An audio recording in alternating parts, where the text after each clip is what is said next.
folks.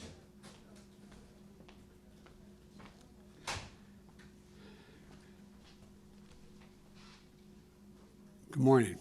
Today we received great news for our economy and our recovery, and for the American people. This morning we learned that in May, our economy created 559,000 new jobs, unemployment rate fell to 5.8%, and wages went up for American workers. That means we have now created over 2 million jobs in total since I took office.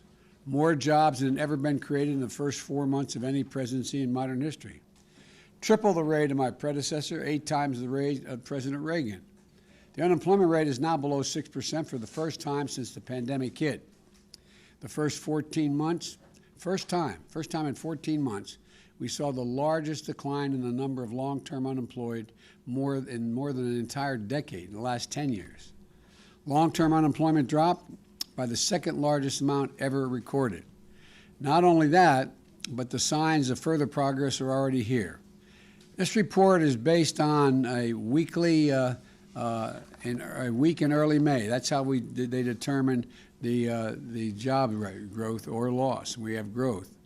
And that week in May, we only had 35% of working age adults had been fully vaccinated.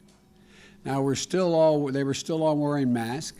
Since then, 21 million more adults have gotten vaccinated, making it easy for them to return to work safely. In short, this is progress, historic progress. Progress that's pulling our economy out of the worst crisis it's been in 100 years. And it's testament to the new strategy that is growing this economy, not only growing it, but growing it from the bottom up and the middle out. Remember, when I took office in January, our economy was in a tailspin. Job growth had stalled. COVID was raging. Average initial claims for unemployment insurance were over 830,000 per week. Now those claims have fallen below 430,000, about half of what they were when I took office. Before I took office, almost 24 million Americans were going hungry. Remember those long lines of cars, miles long, people waiting for just a box of food to be put in their trunk? That number has already dropped by 25%. Still too many, but clear progress. Before I took office, independent experts were projecting that the American economy would grow by 3 or 4% in 2021, this year. This week, the Organization of Economic Cooperation and Development, the so-called OECD, which makes up a group includes the world's largest economies in its membership, and has been one of the leading bodies analyzing economic growth worldwide and individual nations, increased their projection for U.S. economic growth this year to 6.9% in 2021. That's the fastest pace in nearly 4 decades. In fact, the U.S. is the only major economy where projections of future growth are stronger today than they were before the pandemic hit in 2020. And in May, manufacturing activity was nearly as strong as it was in more than 15 years, stronger than in 15 years. No other major economy in the world is growing as fast as ours. No other major economy is gaining jobs as quickly as ours. And none of this success is an accident. It isn't luck. It's due in no small part, first of all, the cooperation of the American people in responding to my effort to get COVID under control, wearing masks initially and getting vaccinated. And it's no small part to the bold action we took by passing the American Rescue Plan. The plan provided those resources to get shots in people's arms, underwrite the vaccination effort, enough vaccine supply for every single American, more vaccinators, people to put shots in the arms, and more vaccination sites. And now, 52% of American adults are fully vaccinated. 75% of our seniors are fully vaccinated. And the American Rescue Plan delivered economic benefits directly to the American people. Because of that law, more than 167 million of those rescue payments of up to $1,400 have gone out to individual families. A recent study, the Census Bureau data found just how much these checks mattered. They drastically reduced depression, according to the study, anxiety, and hardship for families. More than 40% fewer families struggle to afford food, rent, utilities, car payments, student loans, and healthcare expenses. Small businesses and restaurants were getting killed. Now we're delivering loans and support they need to reopen and to stay open. Schools were struggling to reopen, so we made vaccinating teachers a priority.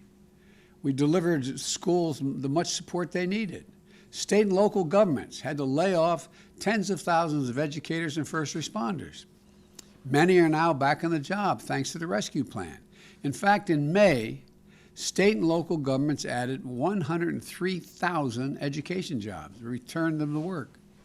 These funds are continuing to get out this month to support state and local governments, which will help get more people back to work.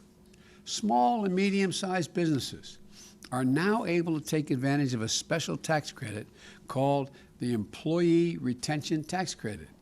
It provides businesses a generous tax credit to retain or hire more workers.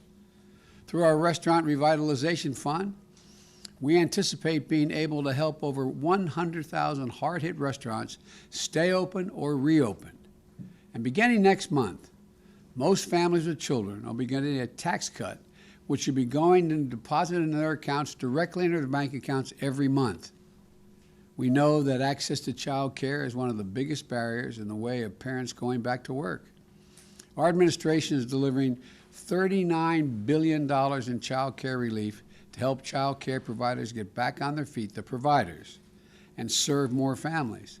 And this month, our economy added nearly 20,000 more child care jobs that weren't there last month, in fact, allowing parents to have access to get help.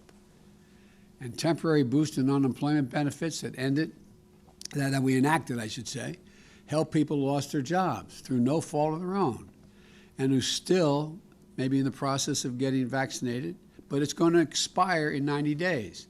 That makes sense, it expires in 90 days. To sum it up, look, COVID cases are down. COVID deaths are up.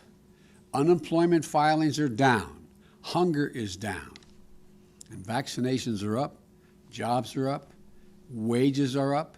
Manufacturing is up. Growth is up. People gaining health care coverage is up. And small business confidence is up. America is finally on the move again. As we continue this recovery, we're going to hit some bumps along the way. Of course that'll happen. We can't reboot the world's largest economy like flipping on a light switch. There's going to be ups and downs in jobs and economic reports, but we're going to be a supply chain issues and price pressures on the way back to stability and steady growth. In the coming weeks, my administration is going to take steps to combat these supply constraints, building on the work we're doing on the computer chips. That is, we're providing more computer chips to be manufactured here in the United States so it doesn't slow up the manufacturing of automobiles, for example. Everyone needs to get their shots, though. Now's the time to accelerate the process we've been making. Now's the time to build on the foundation we've laid. Because while our progress is undeniable, it is not assured. That's why I proposed the American Jobs Plan and the Americans Family Plan for generational investments. We need to make those investments today to be able to continue to succeed tomorrow. We have a chance to seize on the economic momentum of the first months of my administration, not just to build back, but to build back better. This much is already clear. We're on the right track. Our plan is working, and we're not going to let up now. We're going to continue to move on. I'm extremely optimistic. I hope you are as well. And may God bless you. May God bless America. And may God protect our troops. Thank you all for being here this morning. President, give a headline on the infrastructure talks. I'm going to be having a talk this afternoon, and I'll be able to report to you after that. Are you expecting a counteroffer, Mr. President?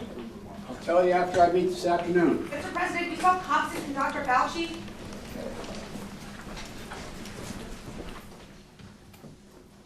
Yes, I'm very confident, Dr. Fauci.